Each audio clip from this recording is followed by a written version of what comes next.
Gauss, দোলনা আর পাপ্পু এই তিনটি বিষয় নিয়ে সারা দেশব্যাপী এখন আলোচনার শীর্ষবিন্দুতে।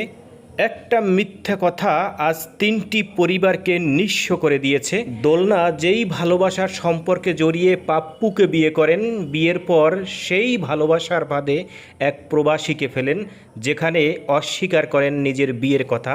এদিকে সম্পর্কে জড়িয়ে পড়ার পর গাউস কোনোভাবেই জানতেন না এই দোলনার পূর্বে বিয়ে হয়েছে, তাই তো ভালোবেসে সংসার করার জন্য তিনিও সামনের দিকে পা বাড়িয়েছিলেন। তাদের এই তিনজনের প্রেমের গল্পটা আপনাদের সাথে শেয়ার করতে যাচ্ছি আজকের। পল্লবীর একটি বাড়ির পঞ্চম তলা থেকে একসঙ্গে বের হলো দুটো নিথর দেহ আর একটি জীবনব্যাপী অনুশোচনা।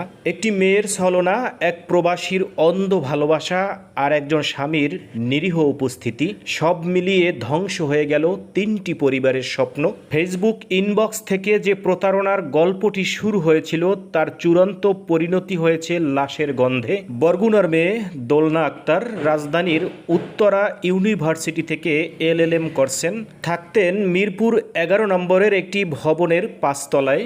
ভালোবেসে বিয়ে করেন বরগুনা জেলার উত্তর কাকচিরা এলাকার ছেলে পাপ্পুকে।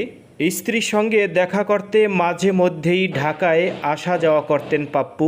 সর্বশেষ 2 দিন আগে বরগুনা থেকে ঢাকায় আসেন তিনি। দোলনা ভালোবেসে বিয়ে করলেও ফেসবুকের সূত্র ধরে জড়িয়েছিলেন আরেকটি ভিন্ন সম্পর্কে। নিজের বিয়ের খবর গোপন রেখে সৌদি প্রবাসী গাউস মিয়ার সঙ্গে এক পরকীয়ার সম্পর্কে জড়িয়ে পড়েন। প্রিয়তমার সঙ্গে দেখা করবে বলে সৌদি থেকে দেশে আসেন গাউস। কয়েকবার দেখা সাক্ষাৎ করেন তারা, কিন্তু আজ স্বামীর সঙ্গে থাকায় গাউস মিয়ার ফোন ধরছিলেন না দোলনা। এদিকে গাউস মিয়া জানতেন না দোলনা বিয়ে করেছেন আগে। এদিকে ফোন রিসিভ না করায় পূর্বের দেয়া ঠিকানা অনুযায়ী গাউস খুঁজতে আসেন দোলনাকে। দোলনা ও তার স্বামী পাপ্পু বাহিরের একটি হোটেলে নাস্তা শেষে আসছিলেন। এমন সময় গাউস তাদের দুজনকে একসাথে দেখে পিছন পিছন অনুসরণ করতে থাকেন। একটা সময় পাপ্পু এবং দোলনা তাদের বাসায় ঢোকার পর গাউস খোঁজ নিয়ে জানতে পারেন দোলনা তার সাথে প্রতারণা করেছে, কারণ পাপ্পুর সাথে তার অনেক আগেই বিয়ে হয়ে গেছে।